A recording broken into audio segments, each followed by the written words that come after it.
Now we are starting with journal, the main part जो हमारा accounting process होता है, जिसमें पहला स्टेप जर्नल है, इसके बाद लेजर है, उसके बाद ट्रायल है, उसके बाद प्रॉफिट एंड लॉस, मतलब जो आपने सर्कल पढ़ा था अकाउंटिंग सर्कल, जिसमें हम रिकॉर्डिंग करते हैं, समराइजिंग करते हैं, इंटरप्रेटिंग करते हैं, उसमें रिकॉर्डिंग में सबसे पहला पार्ट होता है जर्नल।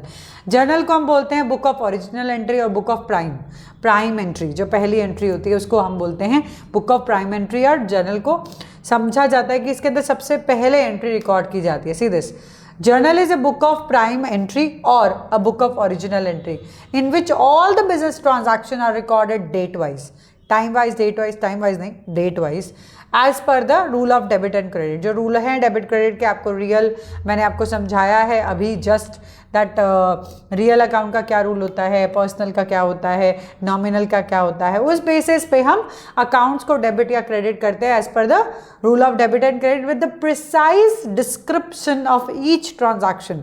हर ट्रांजैक्शन का एक छोटा सा ब्रीफ डिस्क्रिप्शन दिया जाता है जिसे बोला जाता है नरेशन। ठीक है, नरेशन लिखना इसीलिए जरूरी है क्योंकि वो डिस्क्रिप्शन देता है अपनी एंट्री की। सो जर्नल, ये हम कह सकते हैं this is the definition of journal, या meaning, not definition, meaning of journal, कि जर्नल बुक का मतलब क्या, जनरल नहीं, जर्नल बुक का मतलब क्या होता है, ये समझना है हम सबको। स्टैंडर्ड फॉर्मेट क्या है, या स्टैंडर्ड फॉर्म क्या है जर्नल का? डेट है, पर्टिकुलर्स है, एलएफ है, डेबिट क्रेडिट, सिंपल है, बहुत ईजी फॉर्मेट है। Date, particular, LF, debit credit. अब ये क्या है? डेट, जहाँ पे आप डेट ऑफ ट्रांजैक्शन लिखोगे, पर्टिकुलर जहाँ पे जो अकाउंट डेबिट हो रहा है, जो अकाउंट क्रेडिट हो रहा है उसके बारे में लिखोगे। ठीक है, अकाउंट का नेम डालोगे जो डेबिट हो रहा है, जो क्रेडिट हो रहा है। LF is called as ledger folio, इसको बोलते हैं हम लेजर फॉल्यू। लेजर फॉल्यू का मतलब क्या होता है? इसका मतलब है, देखो आप जर्नल के बाद क्या बनाने वाले हो? लेजर। तो लेजर और जर्नल आपस में कनेक्टेड हैं। ठीक है, लेजर और जर्नल तो आपस में कनेक्टेड है। तो जर्नल के अंदर हम लिखते हैं लेजर में कौन से पेज पे ये अकाउंट है, वो पेज नंबर हम यहाँ लिखते हैं। ठीक है, जो भी अकाउंट हम यहाँ लिखने वाले हैं, जिसका हम एंट्री आगे लेजर में पोस्ट करने वाले हैं। अब लेजर क्या है? देखो यहाँ पे सारी ट्रांजैक्शन लिखी जाएंगी, A to Z सारी, लेकिन ये रफ बुक है एक तरह से। आप ये मान के चलो, आप 11th में हो ना, आप एक रफ बुक के अंदर सारे के सारे सब्जेक्ट का काम कर लेते हो। घर जाके आप उसको फेयर करोगे कि नहीं करोगे? करोगे ना। फेयर के लिए इंग्लिश का काम इंग्लिश में डालोगे, मैथ्स का काम मैथ्स में डालोगे, अकाउंट्स का काम अकाउंट्स में डालोगे, बीएससी का काम बीएससी में डालोगे, इको का काम इको में डालोगे। सेम वे जब सारी ट्रांजैक्शन आप जर्नल में डाल देते हो, फिर उनके अलग से अकाउंट भी तो बनाने पड़ेंगे। अब राम एक हमारा क्रेडिटर है, वो आ जाए बोले मेरे को कितना लेना देना है, तो मैं सारी एंट्री थोड़ी ढूंढूंगी उसकी, सीधा उसका अकाउंट निकालूंगी, तो उसमें देखोगे कितना आया गया। वो अकाउंट इस जर्नल से बनता है। तो हम जब लेजर और जर्नल को कनेक्ट करते हैं तो जो पेज नंबर लिखा जाता है, जर्नल में हम लेजर का पेज नंबर लिखते हैं, लेजर में हम जर्नल का पेज लिखते हैं, ताकि हम इनको कनेक्ट कर पाए कि ये वाला हमने वहां ट्रांसफर किया है, वहां से पता चले कि इस पेज से ट्रांसफर हुआ है। तो कनेक्ट करने के लिए एक पेज होता है एलएफ, लेजर फॉल्यू। इसको हम खाली छोड़ते हैं क्योंकि हम थोड़ी रियलिटी में बनाने वाले हैं, हम तो सिर्फ उसको समझने वाले हैं। तो नॉर्मली ये खाली रहता है हमारे लिए column debit credit, debit side credit side, credit is a right side and debit is a left side. तो दो साइड हमारे अकाउंट के डेबिट क्रेडिट। तो कौन से अकाउंट का अमाउंट डेबिट में जाएगा, कौन से अकाउंट का अमाउंट क्रेडिट में जाएगा, वो तो रूल पे डिपेंड करता है। करेंगे, एंट्री करेंगे तो समझ आ जाएगा। This is the perfect format. आप ये देख लीजिए फॉर्मेट क्या है। फिर ये आते हैं features. Book of original entry, of course सीधा ट्रांजैक्शन जर्नल में जाती है और किसी बुक में नहीं जाती है। रिकॉर्ड बोथ द एक्सपेक्ट, कौन कौन से, डेबिट भी क्रेडिट भी, कोई जो भी अकाउंट डेबिट होगा वो भी, जो क्रेडिट होगा वो भी। तो ये डबल एंट्री सिस्टम पे जा रहा है। डबल एंट्री, दो अकाउंट अफेक्ट कर रहे हैं।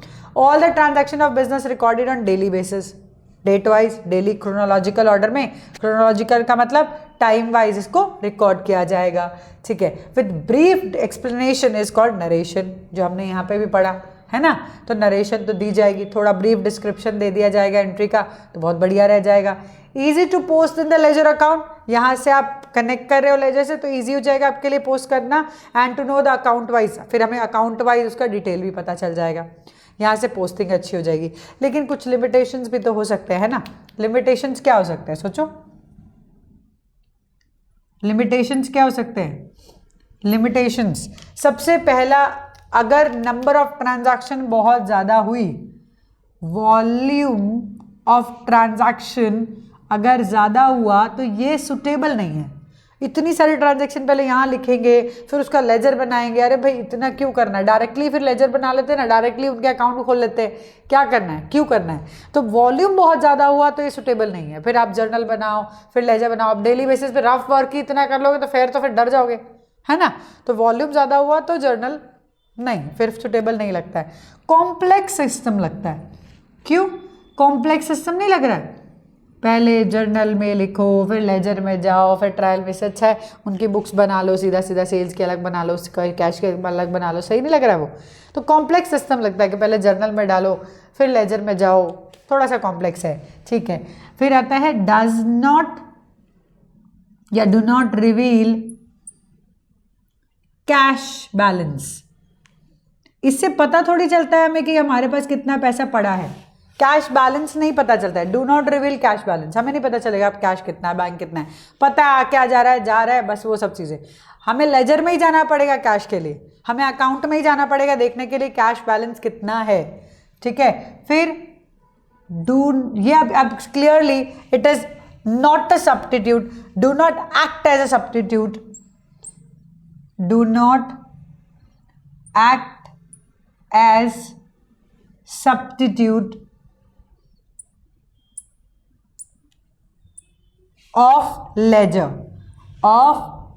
अब लेजर तो बनाने ही पड़ेंगे, अकाउंट्स में लेजर तो बनाने ही पड़ेंगे। बिना लेजर बनाए मतलब लेजर बनाने ही नहीं है, सिर्फ जर्नल बना लिया काम हो गया, ऐसा नहीं होता है। तो जर्नल बना के फिर आपको लेजर बनाना ही पड़ेगा। हाँ ऐसा हो सकता है कि लेजर बना लो जर्नल ना बनाओ, हो सकता है ऐसा, बताएंगे कैसे क्या है क्या नहीं है, धीरे धीरे सब समझेंगे ही क्या है। हम भी यहीं आप भी यहीं समझोगे तो सही, ठीक है। तो ये कोई सब्स्टिट्यूट नहीं है लेजर का, हमें ध्यान रखना है। जर्नल बनाई है तो लेजर तो बनाना ही पड़ेगा, अकाउंट में तो ट्रांसफर करना ही पड़ेगा। So this is the definition of this journal. Journal का हमारा डेफिनेशन है ये कि हम डेट वाइज पोस्टिंग करेंगे, रूल्स डेबिट क्रेडिट के हिसाब से, डिस्क्रिप्शन के साथ, दैट इज कॉल्ड नरेशन। ये स्टैंडर्ड फॉर्मेट है, याद कर लो इसको अच्छे से, क्योंकि ये बार बार आपको बनाना ही है, बार बार एंट्री करते वक्त यही बनाने वाले हो।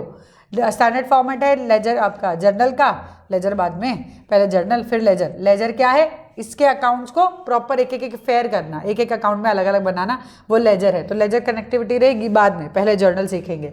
फीचर क्या है, ओरिजिनल एंट्री बुक है, सीधा सीधा इसी में आ रही है, बोथ एस्पेक्ट डाल रही है, डेबिट भी क्रेडिट भी, ब्रीफ डेली बेसिस पे रिकॉर्ड किया जा रहा है, ब्रीफ डिस्क्रिप्शन दिया जा रहा है, नरेशन जिसे हम बोलते हैं, easy to post in the ledger क्योंकि कनेक्टिविटी सही रहती है।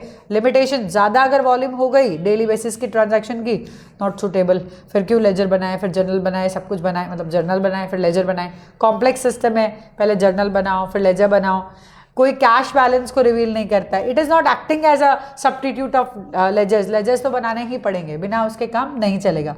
चलो अब इसके बाद प्रैक्टिकल स्टार्ट कर रहे हैं हम। जर्नल के प्रैक्टिकल सम्स क्या होंगे, कैसे एंट्री लिखी जाएगी, उसको बहुत ध्यान से समझना। एक एक ट्रांजैक्शन में आपको समझाऊंगी कि क्या ट्रांजैक्शन होगी, and will do some sums also, and you will be able to understand ledger journal कैसे करना है, जर्नल लेजर सब कुछ कैसे करना है, ठीक है। तो अपनी बुक नोटबुक रखो ताकि आप मेरे साथ लिख पाओ, ठीक है। Practice is very important.